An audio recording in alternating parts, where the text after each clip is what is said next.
Qual livro da Bíblia que estamos estudando? Gálatas. Qual o capítulo que vamos estudar hoje?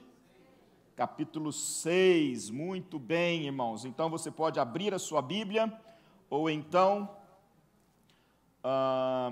o seu celular, ou apenas acompanhar a leitura.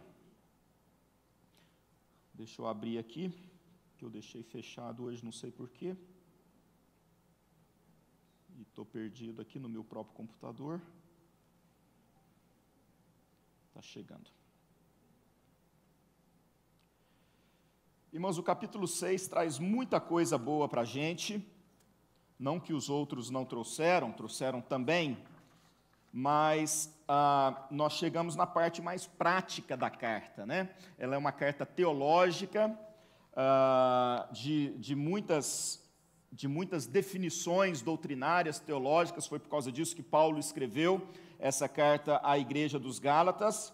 E se você não está ainda muito familiarizado com esta carta, todas as nossas pregações estão no YouTube, no canal da igreja, tanto o culto inteiro, como também só as pregações. Você pode voltar ali e assistir essas pregações. Hoje nós vamos falar apenas sobre os 5 primeiros versículos do capítulo 6, porque já que é de conteúdo bem prático, eu não quero correr com esses temas, com todo o capítulo 6. Então nós teremos a partir de hoje 3 pregações no capítulo 6. Então hoje nós vamos falar sobre esses 5 primeiros versículos, depois do versículo 6 ao versículo 10, e depois do versículo 11 até o versículo 18, o final, e aí nós encerraremos essa série de mensagens na carta de Paulo aos Gálatas. O texto da palavra de Deus diz assim: Irmãos, se alguém for surpreendido em alguma falta, vós que sois espirituais, corrigi-o com espírito de brandura, e guarda-te para que não sejas também tentado. Levai as cargas uns dos outros, e assim cumprireis a lei de Cristo. Porque se alguém julga ser alguma coisa, não sendo nada, a si mesmo se engana. Mas prove cada um o seu labor, e então terá motivo de gloriar-se unicamente em si e não em outro, porque cada um levará o seu próprio fardo. Vamos orar mais uma vez. Pai, nós lemos a Tua palavra e sabemos que ela é viva, que ela é eficaz, que ela nos instrui, que ela nos exorta, que ela nos educa, ó Pai, que ela guia os nossos passos, ó Deus. Te pedimos então a bênção do Espírito Santo, ó Pai, sobre a minha vida, que vou trazer a explicação desse texto, ó Deus, mas também sobre a vida de cada um, ó Deus, que vai receber essa palavra, que o Senhor possa abrir o entendimento e que todos possamos ser edificados, crescer no conhecimento da Tua palavra. Fala conosco, ó Pai, esse é o desejo do nosso coração, em nome de Jesus. Amém.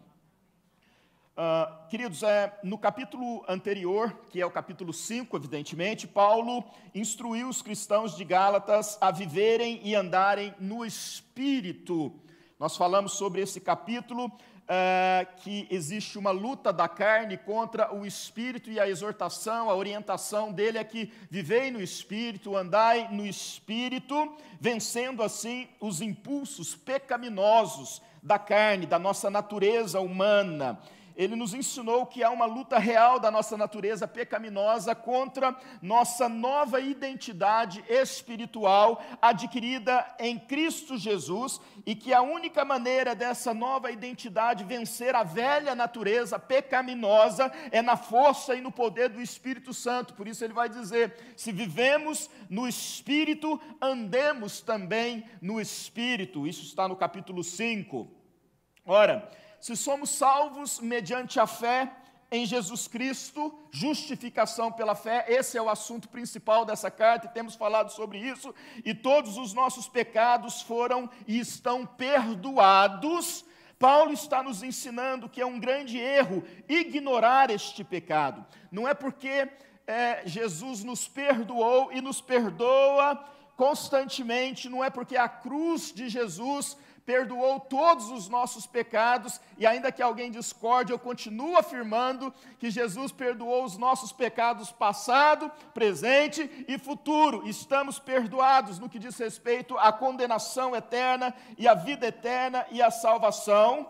Paulo está nos ensinando que não podemos ignorar o pecado. Cristo nos libertou da condenação do pecado, ou seja, não há mais condenação àqueles que creem, nós não seremos mais condenados por causa do pecado, é isso que Gálatas está ensinando e outros textos escritos por Paulo e por toda a Bíblia, mas isso não significa que não temos a responsabilidade de lutar contra o pecado e viver em santidade. Falar sobre pecado nos dias de hoje tem sido um tema quase que excluído dos púlpitos da igreja de um modo geral, porque é confrontar a vida das pessoas, as decisões que elas têm tomado, o rumo de vida que têm dado, e muitas vezes tomamos decisões que são contrárias à palavra de Deus, e se são contrárias à palavra de Deus, significa que são pecados, e por mais que este pecado não vai me condenar ao inferno se eu sou de fato um cristão convertido e declarei o Senhor Jesus como meu Senhor e Salvador, o simples fato de eu optar por uma vida em pecado pode estar denunciando a mim mesmo que eu estou com um problema seríssimo. Talvez eu não seja como um verdadeiro convertido como achava que fosse, ou então coisa pior está acontecendo, porque pior do que não ser um convertido, não ter o conhecimento da verdade, é ter o conhecimento da verdade e ignorá-la. É saber que devemos buscar uma vida de santidade e ignorar isso e viver de qualquer jeito.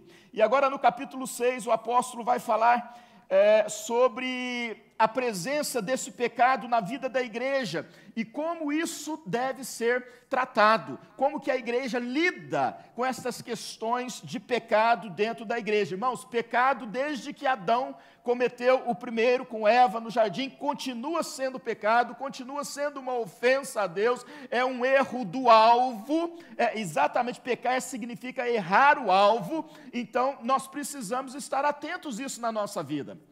E evidentemente que o oposto de pecar ou de viver no pecado é ter uma vida de santidade, uma vida segundo os padrões bíblicos, segundo aquilo que os princípios da Bíblia que o Senhor nos ensina. E nós não podemos ter medo de falar sobre pecado. E hoje nós vamos falar porque o texto não me permite falar de outra coisa a não ser de pecado. E da maneira como nós temos que cuidar. A igreja, eu, você, como indivíduos, nós precisamos falar sobre isso. Antes de entrar na explicação exata do texto, lembrar, irmãos, aquilo que falamos no domingo passado de forma muito rápida, apenas um ponto, que existe sim essa luta da carne contra o espírito, e quem nega essa luta se achando muito espiritual e incapaz de ser tocado pela carne ou vencido pela carne, comete erro e se expõe a um grande perigo. O apóstolo diz que a carne milita contra o espírito para impedir, e o espírito contra a carne para impedir que façamos aquilo que nós queremos fazer. E essa luta ela não termina, a não ser no dia final, quando o Senhor Jesus voltar e nos levar para a sua glória. Então, se você vive essa luta no seu cotidiano, no seu dia a dia, saiba que você é um cristão absolutamente normal. Porque todo cristão passa por essa luta, enfrenta essa luta, lida com as tentações e se sente tentado por causa da natureza pecaminosa. Mas há vitória para o cristão. Jesus é a nossa vitória. A nossa fé é o que vence o mundo, diz o apóstolo João.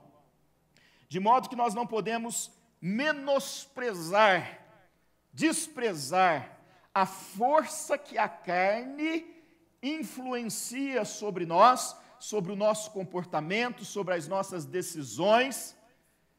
Ela de fato tem força e às vezes ela ganha uma batalha. Espero e creio em Deus e espero em Deus que não vencerá a guerra, mas existem batalhas que nós perdemos, Muito bem. Eu vou dividir, então, esse texto de hoje, esses cinco versículos, em duas partes aqui para a nossa reflexão. A primeira eu chamo a igreja, o cristão e a realidade do pecado. A igreja, porque somos igreja. O cristão, porque nós precisamos pensar também na nossa vida individual diante de Deus. E o pecado, porque é essa coisa que faz parte da nossa experiência e nós não podemos fechar os olhos para isso. Vejam que no primeiro versículo diz assim: irmãos, se alguém for surpreendido em alguma falta. A primeira observação que fazemos é que Paulo não está falando para descrentes. Ele escreveu para a igreja dos Gálatas, a igreja da Galácia composta por cristãos convertidos a Jesus Cristo, e aqui ele usa a palavra irmãos. Ele está se dirigindo aos crentes, e ele está falando, se alguém for surpreendido em alguma falta, está falando evidentemente de alguém que cometeu um pecado. Essa falta é pecado. Quando Paulo trata isso, o que ele está chamando a nossa atenção, de certa forma, o que salta aos nossos olhos, é que todos estamos sujeitos a cometer pecados, e nós sabemos disso. O apóstolo fala sobre isso, João, também apóstolo, vai falar sobre isso, Jesus fala sobre isso. Não há um sequer que não está sujeito a cometer pecados nessa vida. Nós precisamos entender isso, nós precisamos aceitar que ainda que sejamos regenerados, salvos, fazemos parte da igreja de Jesus, o pecado ainda existe e ele se manifesta na nossa vida, lamentavelmente, mas ele se manifesta. Então a primeira afirmação é que todos estamos sujeitos a cometer pecados. Ora, talvez você já tenha ouvido em algum lugar, nesse ambiente de igreja, de pregação, que é possível viver a vida e não cometer pecados. Essa não é uma doutrina, não é uma afirmação da igreja reformada. Um grande pregador do evangelho, um grande homem de Deus, um grande líder da igreja no passado, é que trouxe essa doutrina, e apesar dele ter sido grande, e os seus feitos estão aí diante de nós até os dias de hoje, mas nesse ponto ele defendia que o ser humano, ao ser batizado pelo Espírito Santo, porque defendia o batismo com o Espírito Santo, ele encontrava num determinado momento da sua vida uma plenitude dessa presença de Deus, que ele era capaz de viver sem cometer nenhum pecado. Esse homem foi John Wesley, e como eu disse, um grande pregador, e quem trouxe esse ensino de que o homem é capaz de viver sem pecado. Nós não concordamos com isso.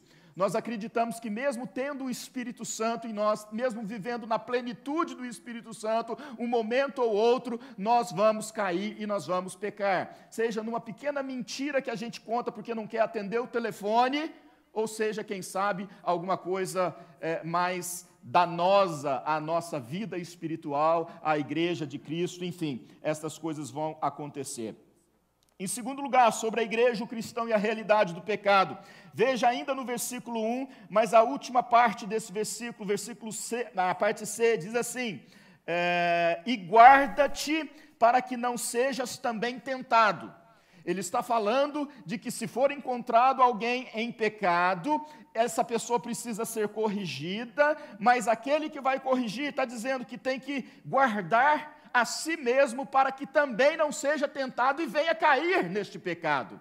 Então a segunda afirmação que nós fazemos é que todos devemos vigiar para não cometer pecados. Nós não podemos tratar o pecado como algo natural, porque já faz parte, é a nossa natureza. Eu estou sujeito a pecar, o pastor acabou de falar isso, mas a Bíblia diz que nós precisamos vigiar e não aceitar o pecado na nossa vida. Nós fomos chamados para uma vida de santidade, nós fomos chamados para ser luz da terra, sal da terra, luz do mundo. Nós precisamos então buscar esse entendimento de que o pecado é um erro que cometemos e nós precisamos vigiar para que venhamos a cometer o menos possível desse erro. Então não podemos simplesmente, não, é isso mesmo, essa é a minha natureza, Jesus me salvou e Ele não vai tirar a minha salvação, então agora vou relaxar e a hora que vier aquele nervosismo, eu vou falar o que eu quiser falar, a hora que vier aquele sentimento de raiva, se for preciso agredir alguém para mostrar para essa pessoa que ela não é nada, eu vou agredir, ou seja, deixar-se levar pelos impulsos naturais ou pelos impulsos dessa natureza pecaminosa, de jeito nenhum. A Bíblia, em nenhum momento, ela fala da justificação pela fé, mas, ao mesmo tempo, o apóstolo Paulo, no primeiro versículo do capítulo 5, diz que para a liberdade foi que Cristo nos libertou. Mas ele vai dizer lá no versículo 3, porém, não useis da liberdade para dar ocasião à carne. Então, nós precisamos vigiar para não pecar. A terceira aplicação, a terceira afirmação que nós queremos fazer sobre essa realidade do pecado dentro da igreja, na vida do cristão, é que todos somos iguais diante de Deus. Olha o versículo 3, o que ele está dizendo. Porque se alguém julga ser alguma coisa, não sendo nada, a si mesmo se engana. O apóstolo Paulo, ao falar da necessidade de corrigir aqueles que são encontrados em pecado, ele fala para a gente tomar cuidado, porque muitas vezes nós pensamos que somos alguma coisa, mas não somos nada. O que ele está dizendo é que muitas vezes nós nos consideramos melhores crentes, mais espirituais do que outros, inclusive daquele que se achou em pecado, mas ele está falando que nós não somos absolutamente em nada melhor do que ninguém, porque diante de Deus todos nós somos iguais. Que triste é testemunhar a queda de um irmão, mas o fato dele ter caído hoje e eu não faz de mim um crente melhor do que ele diante de Deus. Todos são iguais perante Deus. E é por isso que o apóstolo fala, vigiai, porque amanhã pode ser você. Cuide da sua vida ao invés de se considerar superior. E ele está dizendo ainda, não use a vida daquele que caiu para fazer uma análise da sua própria vida. A referência não pode ser o irmão, seja ele quem for. Nós precisamos olhar para dentro de nós mesmos e analisar se a nossa vida está reta diante de Deus, é verdadeira diante de Deus, mas não pode servir como referência àquele que caiu. Porque se você usar aquele que caiu, certamente você vai correr a tentação, o risco de se considerar melhor do que ele. E o apóstolo Paulo está falando, não faça isso, porque se você pensa que é alguma coisa, na verdade você não é nada. E o que ele está dizendo, não é que nós não temos valor, não é que não somos especiais para Deus, não tem nada a ver com essa questão relacional com Deus. O que ele está falando é que nós somos todos iguais diante de Deus, não tem melhor, não tem pior, todos pecaram, todos carecem da glória de Deus, um tropeça hoje, amanhã é o outro que vai tropeçar, aquele que tropeçou hoje vai estender a mão para aquele que tropeçou ontem e vice-versa, e nós vamos caminhando diante de Deus, porque todos somos iguais. E no versículo 2, a quarta afirmação sobre esse primeiro ponto, é que todos precisamos ajudar-nos mutuamente. Eu não sei se a construção da frase ficou boa no português aqui, mas é que deve existir esse desejo dentro da nossa comunidade de fé, seja a Igreja Nova Esperança ou qualquer outra igreja na face dessa terra, esse desejo não de acusar, não de humilhar, não de denegrir, mas de suportar uns aos outros, ajudar uns aos outros, para que quando esse pecado se manifestar, haja restauração e não condenação. Os irmãos estão entendendo? Amém? Então, todos precisamos, o versículo 2 eu não li, mencionei, mas não li. Levai as cargas uns dos outros, e assim cumprireis a lei de Cristo. Recapitulando, irmãos, a igreja, o cristão e a realidade do pecado. Todos estamos sujeitos a cometer pecados.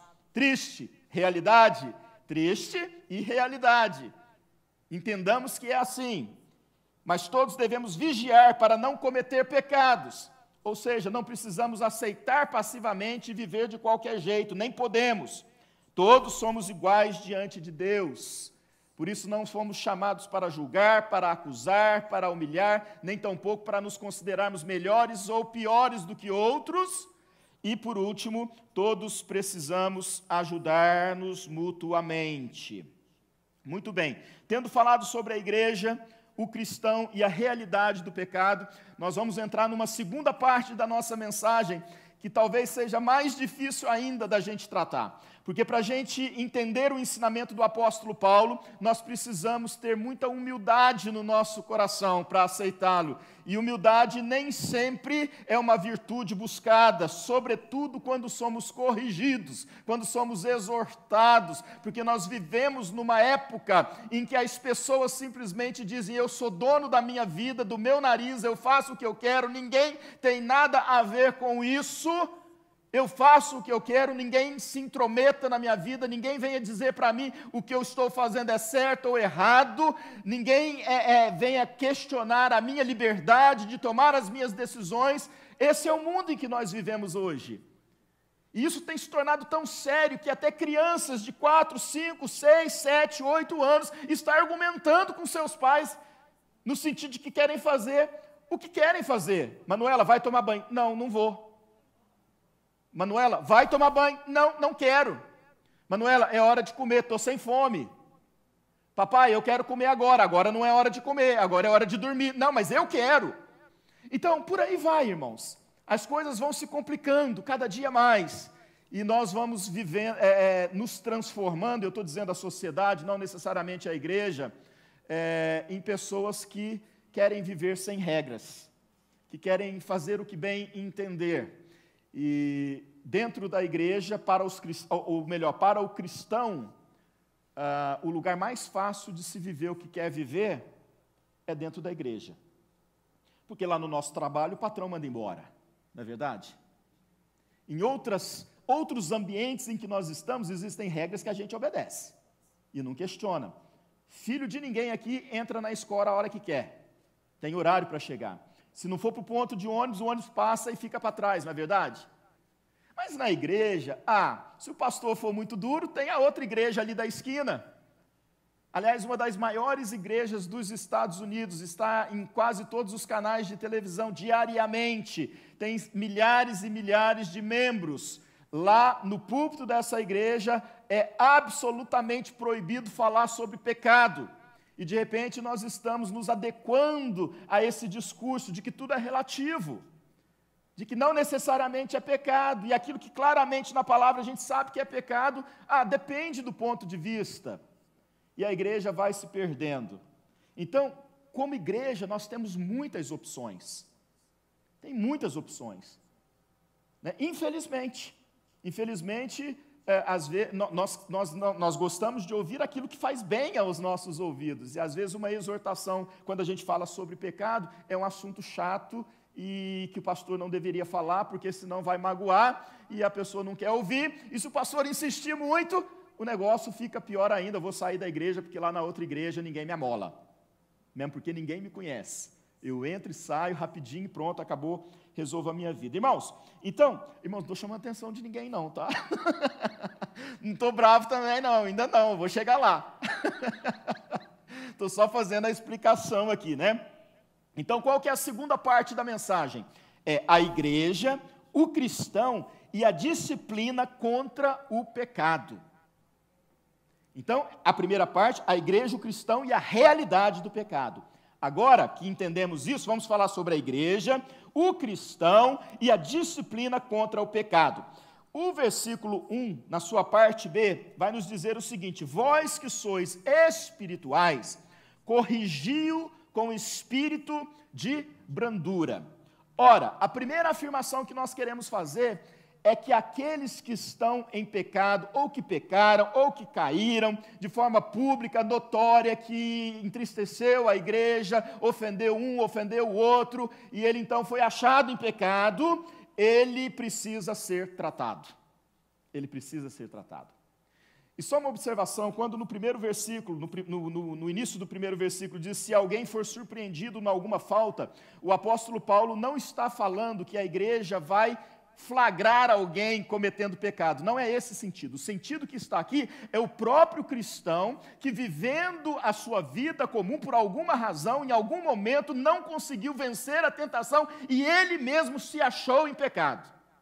E esse pecado se tornou... Então, não tem ninguém vigiando aqui a vida dos outros, vamos ficar fiscalizando, porque se eu achar em pecado, vou levar para o conselho, vou falar para o pastor, vou falar para o irmão, para a irmã, para o presbítero. Não tem nada disso. Aqui está falando da própria experiência pessoal. Esse é o sentido do original do texto aqui. Mas o primeiro versículo, então, quando fala que vós que sois espirituais diante do pecado, precisa corrigir. Ou seja, o pecado na nossa vida precisa ser tratado. Precisa ser tratado. É claro que existem determinadas situações de pecado que ninguém fica sabendo, é entre você e Deus. Acabou não ofendendo alguém, não prejudicou ninguém, é uma coisa sua, você vai tratar isso com Deus, você vai pedir perdão, mas nós estamos falando de casos que nitidamente, publicamente, e é notório, é passivo de que isso é pecado, que é contra a lei de Deus, que é contra os princípios da vida cristã, e a pessoa se vê diante disso, precisa ser tratado. Nós não podemos, você não pode como cristão, eu não posso como pastor e cristão, fechar os olhos para o pecado. Então, é isso que o apóstolo Paulo está dizendo aqui. Que se nós enfrentarmos uma situação assim, essa situação precisa ser tratada. Mas de que maneira essa situação precisa ser tratada?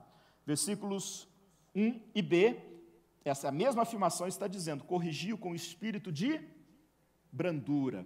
Há uma outra versão que diz com toda a humildade. Aqui o que Paulo está expressando é que ainda que nós não aceitemos o pecado, ainda que ele seja difícil da gente digerir, a gente precisa tratar o pecado cometido, mas precisa ser tratado com amor. Ser tratado com amor. A maneira como nós tratamos, a maneira como nós abordamos, é muito importante. E talvez seja por isso que nós encontramos aqui, nessa afirmação, vós que sois espirituais. Ora, Paulo não está fazendo uma divisão. Eu fui atrás de alguns livros para tentar entender o melhor possível dessa afirmação, porque eu me recusei a acreditar que existem espirituais e não espirituais dentro da igreja. Para mim, todos são espirituais. E muitos concordam que Paulo usa essa expressão para se referir aos líderes da igreja. Pastores, presbíteros, talvez diáconos e outra liderança. Por quê? Porque o pressuposto para se tornar um líder é que esse líder tenha uma boa conduta, dê um bom testemunho, ele não existe nada que possa ser acusado contra ele, então Paulo vai chamá-lo assim de espirituais. Então, enfim, fato é que precisa ser tratado, e precisa ser tratado com amor. Quantas vezes, irmãos, nós somos personagens de uma história onde, diante de um erro que precisava ser tratado, a forma de ser tratado foi tão errada que não produziu absolutamente nada de bom. Por isso que Paulo está falando tem que ser com brandura. Deixa eu explicar isso melhor para você. Quantas vezes você que é casado, que tem marido, você que é mulher, tem marido, e diante de um erro do seu marido, seja qualquer, no meio de discussão, não estou falando nem de pecado, você falou com ele o que precisava ser falado, porque de fato ele precisava ser confrontado naquela situação, mas a maneira como você falou com ele jogou todo o seu argumento por terra. Nós fazemos isso constantemente, e o homem também faz isso com a sua companheira. Há coisas que estão acontecendo, que estão incomodando, mas a maneira de abordar aquilo com a mulher é tão estúpida, é tão grosseira, que a mulher não consegue admitir aquilo. Não que ela esteja certa, mesmo estando errada, mas a maneira de tratar sem amor destrói. Então o apóstolo Paulo está falando exatamente sobre isso. Quantas vezes nós repreendemos os nossos filhos, porque eles precisam ser repreendidos, mas não estamos apenas repreendendo, estamos o quê? Provocando a ira deles. E lá em Efésios, o apóstolo Paulo vai dizer que não podemos provocar, vós pais, não provoqueis os vossos filhos a ira. Então, nem sempre fazendo a coisa certa, estamos fazendo da maneira certa. E como cristãos, discípulos de Jesus, o que precisa nos motivar é o amor. É o amor. Eu me lembro uma vez, na minha juventude, eu já era um jovem, já dirigia, acho que até já tinha o meu carro, e o meu irmão, 4 anos mais novo do que eu, estava ainda aprendendo a dirigir, e mamãe tinha um Fusca na garagem. E eu saía com aquele Fusca, eu andava, e um dia ia ter uma reunião lá na nossa garagem, uma reunião da igreja, alguns irmãos já estavam lá, e eu fui tirar o Fusca da garagem. E aí o meu irmão falou, não, deixa que eu tiro. Irmãos, quando o adolescente está aprendendo a andar de carro, é uma alegria poder pegar o carro, né? No Brasil só pode com 18 anos, aqui com 14 anos já começa a fazer prova, já pega permit, com 15 já está todo mundo dirigindo. Mas é aquele desejo de uma experiência nova. E ele foi todo alegre, dar marcha ré no Fusca na garagem, bateu no portão de casa. E estávamos ele no carro e um irmão da igreja do lado. E a hora que ele bateu, eu já explodi. Tá vendo? Não sabe dirigir, e quer pegar, olha o que você fez com o portão, olha o que você fez com o carro. Fiz tudo errado. Meu irmão, se você estiver me assistindo, e se lembrar desse episódio, são mais de 20, são 30 anos já. Se eu tinha 18, estou com 48, 30 anos. São 30 anos que eu carrego essa culpa, me perdoa, em nome de Jesus, te amo. Mas foi por causa dessa bronca que ele se tornou o melhor motorista que eu conheço. Não, esquece essa parte, corta. Vocês estão entendendo, irmãos? Então, vamos trazer isso aqui para dentro da nossa realidade. O pecado não pode ser ignorado, ele precisa ser tratado, mas ele precisa ser tratado com amor e também precisa ser tratado com toda a humildade. Dos versículos 3 a 5, isso fica mais evidente ainda, que é exatamente aquilo que eu já expliquei, por isso não vou voltar, quando ele fala, porque se alguém julga ser alguma coisa, não sendo nada a si mesmo, se engana. Então tem que ser humilde para entender isso. Se Deus te chamar para corrigir o pecado de um irmão, você tem que fazer isso com toda a humildade e não comparar a sua vida à vida dele e achar que você é superior a ele. Por isso você pode corrigir de modo nenhum. Por isso que no versículo 4 ele fala, mas prove cada um o seu labor, e então terá motivo de gloriar-se unicamente em si, e não no outro. Ou seja, o outro não é referência. Então seja humilde. Se você quer avaliar a sua vida, faça isso, olhe no espelho, convide o Senhor para te dar um feedback, e você vai ter esse feedback aí. Então, irmãos, a igreja e o cristão e a disciplina contra o pecado. Paulo está falando sobre isso. O pecador precisa ser tratado. O pecador precisa ser tratado com amor. E o pecador precisa ser tratado com toda humildade por parte daquele que o trata. Amém, irmãos? É duro esse discurso? Não é, meus irmãos, não é.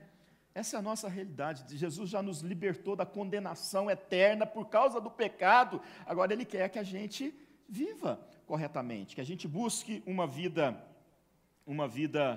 correta. Bom, caminhando para o final. Deixa eu tomar minha água.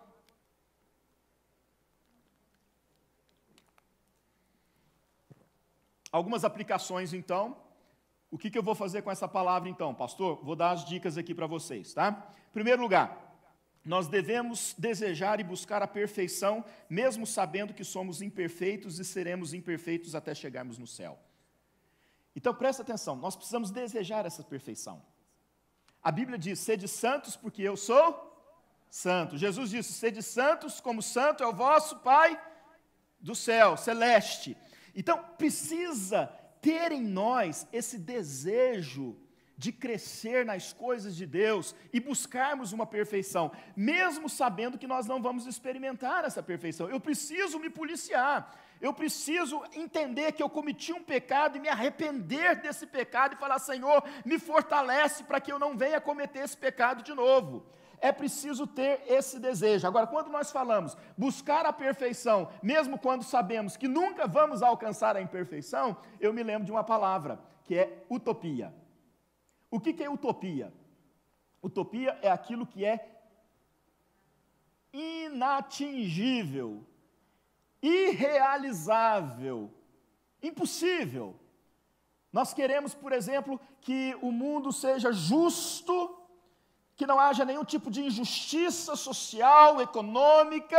Isso é uma utopia. Por que eu falo que isso é uma utopia? Eu não sou muito bom em política, essas coisas não, mas vou dar minha opinião. Vamos falar de economia. Se existisse a possibilidade de nós pegarmos toda a fortuna do mundo e dividirmos em partes iguais para todos os seres humanos, logo, logo, um ia ter mais do que o outro. Logo, logo, alguém ia estar passando fome, de novo. Vocês estão entendendo? Então tem coisas que são utópicas. Mas não é porque esse ideal é utópico que a gente vai parar de lutar por isso. A gente vai continuar pregando justiça social. A gente vai continuar buscando um mundo mais justo, mais igualitário. Vocês estão entendendo? A gente não vai parar só porque é utopia. E aqui é a mesma coisa. É utopia achar que vamos ser perfeitos e jamais vamos cometer pecado, mas não é por isso que eu vou deixar de tentar. Eu vou continuar diante de Deus, porque Ele me amou, me salvou, e eu entendi o quanto custou aquilo que para mim foi de graça a Ele, porque a Ele custou a vida do próprio Filho. Para mim não custou nada, mas Ele pagou, e porque eu entendo isso, eu busco essa perfeição. Para que serve a utopia, então? Serve pura e simplesmente para fazer com que a gente continue marchando, buscando. Pode ser irrealizável, mas eu tenho que desejar. Pode ser utópico, mas eu não vou parar de marchar e buscar uma vida onde o Senhor olhe para mim e diga: homem íntegro e reto e aprovado diante do Senhor. Nós precisamos continuar buscando. Em segundo lugar, devemos ser vigilantes todos os dias e evitar aquelas situações em que nos expomos ao risco do pecado. Olha, irmão, se já está claro para nós que o pecado é uma realidade, que o pecado precisa ser tratado, que o pecado é uma ofensa a Deus, mesmo depois da morte de Jesus, continua sendo uma ofensa a Deus, nós precisamos ser vigilantes. Vigiar é cuidar para que não caia em tentação. E no contexto aqui, Paulo está falando assim: olha, você vai corrigir com brandura, aquele que pecou precisa ser corrigido com brandura, mas cuidado para que não caia na própria tentação. Imagina, você vai corrigir alguém que errou e comete o mesmo erro, e é influenciado por aquele mesmo erro e comete o mesmo erro. Então a necessidade de vigilância. Mas como que eu vigio na prática? Você conhece a você mesmo, você conhece as suas fraquezas, e existem situações concretas no seu dia a dia que vai colaborar para que você caia em tentação. Não que seja tentado, mas que caia na tentação e cometa o pecado. Então precisa evitar. Eu fui, no meu primeiro ano de ministério, em 1998, eu fui pastor na cidade de São Paulo. E uma igreja grande, eu era o segundo pastor da igreja, e foi uma experiência muito boa em vários aspectos. E eu fiquei sabendo que existia um ministério promovido por jovens da igreja, jovens homens da igreja, não eram todos os jovens, mas jovens na faixa de 20, 22, 23, 25 anos de idade, que iniciaram um ministério. Qual era o ministério? Para aqueles que conhecem São Paulo, eu não conheço muito bem, morei na periferia, mas há uma rua em São Paulo que é chamada Rua Augusta, que é um lugar de prostituição, pelo menos naqueles tempos, hoje eu não sei mais. Eu sei que existe isso lá. E esse ministério resolveu que eles tinham, esses jovens, a missão de pregar e tirar aquelas garotas de programa da rua. Quando eu soube disso, eu pensei comigo, lá nos meus 20 anos de idade, com a pouca experiência que eu tinha, isso não vai prestar. E não prestou. Pouco tempo depois, um daqueles jovens levou uma daquelas garotas para dentro da sua própria casa, e era uma república, e eu não preciso falar o resto, né? Vocês sabem o que aconteceu. Então, há situações, irmãos, que é você se expor ao risco. Então, você precisa, conhecendo a si próprio, evitar determinadas situações. Se você tem um problema com dinheiro, por exemplo, tome cuidado nessa área, existem situações que vão ser complicadas. Talvez se alguém te oferecer para você ocupar um cargo de diretor financeiro, talvez seja melhor você falar não, para você não se expor a uma tentação que em determinado momento possa se tornar maior do que as suas próprias forças e você venha cair em tentação e cometer o pecado. é preciso vigiar, e vigiar significa, na prática, evitar situações que nos levam para o pecado.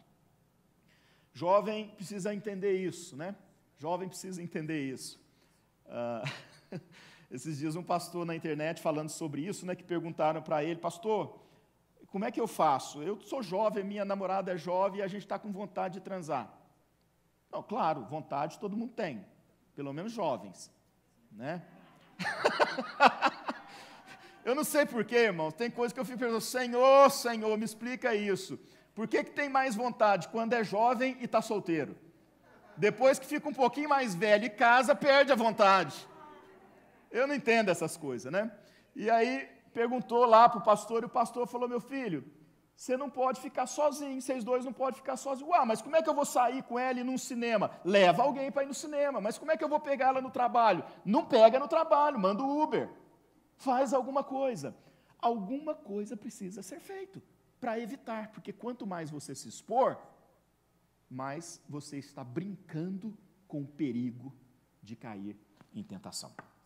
Terceiro lugar, o pecado no nosso meio, irmãos, deve causar tristeza, mas não espanto.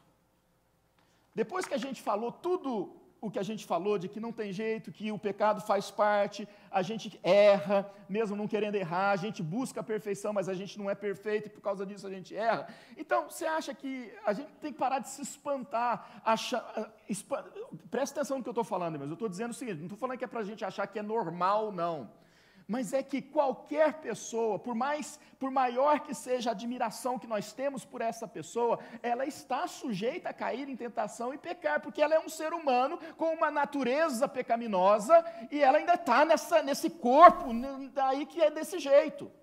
Então, nesse sentido, não é para causar espanto, mas tem que causar tristeza.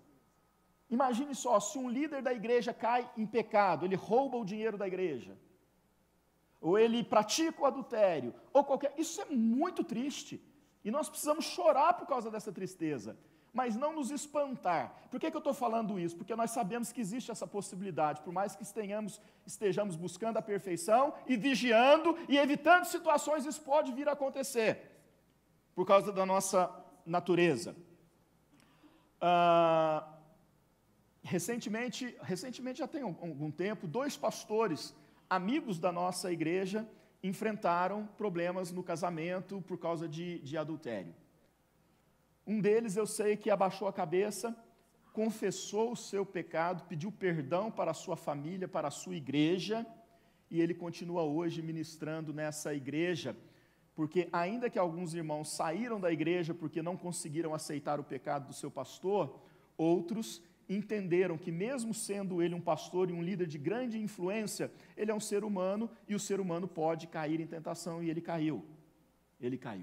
Eu sei que esse assunto é muito difícil, ele é muito complexo da gente aceitar, principalmente quando se trata de gente que está na liderança, à frente da igreja. Mas, irmãos, preste atenção, presbítero, pastor, coordenador de ministério, líder da noite da casa, Noite da Esperança Casa, é gente, não é anjo, não é querubim, não é serafim.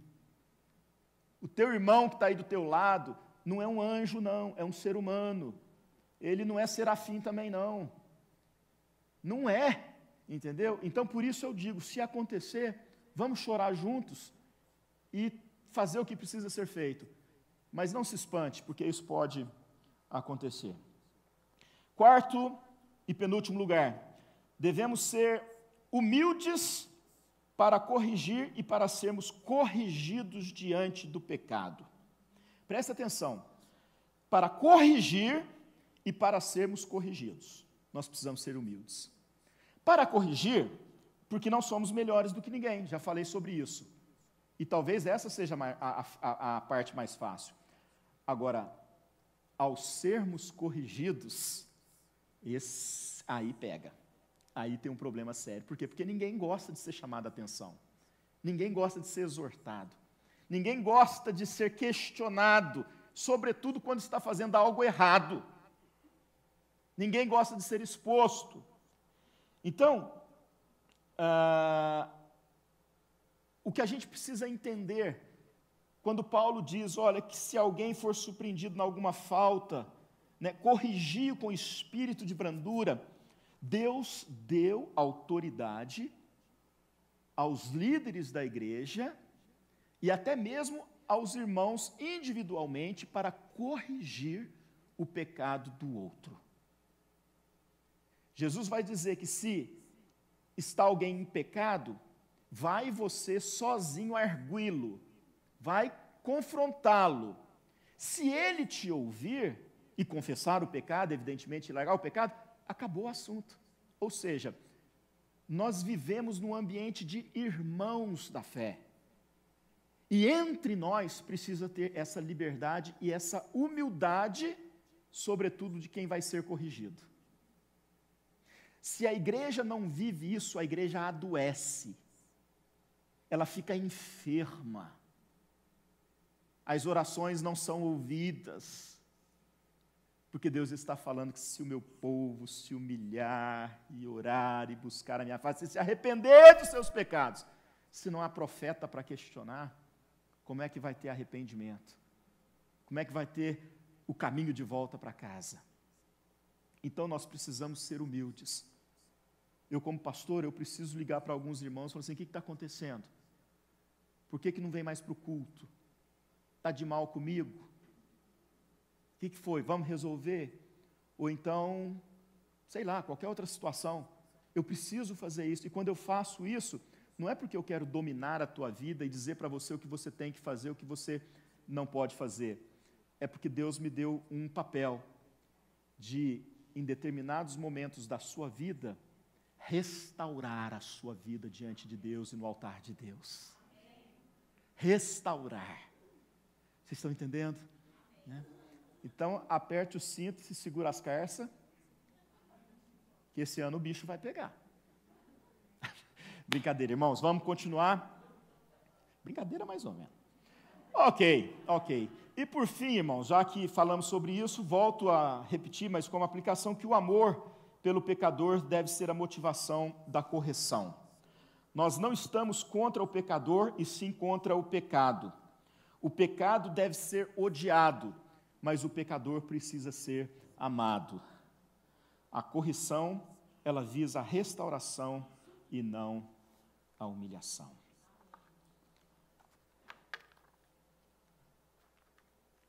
Deus falou contigo hoje? Você aprendeu com o Senhor, com a sua palavra? Estamos juntos, irmãos? Vamos viver como livres que somos, porque o Senhor Jesus nos libertou da condenação do pecado. Mas vamos amar as coisas de Deus e amar a vida que o Senhor tem proposto diante de nós. A vida de santidade, a vida de pureza, a vida onde as obras da carne vão sendo pouco a pouco enfraquecidas, destruídas na força e no poder do Espírito Santo que habita em nós. Eu creio que é para aí que nós precisamos caminhar, para que a gente possa crescer e multiplicar. Em nome de Jesus.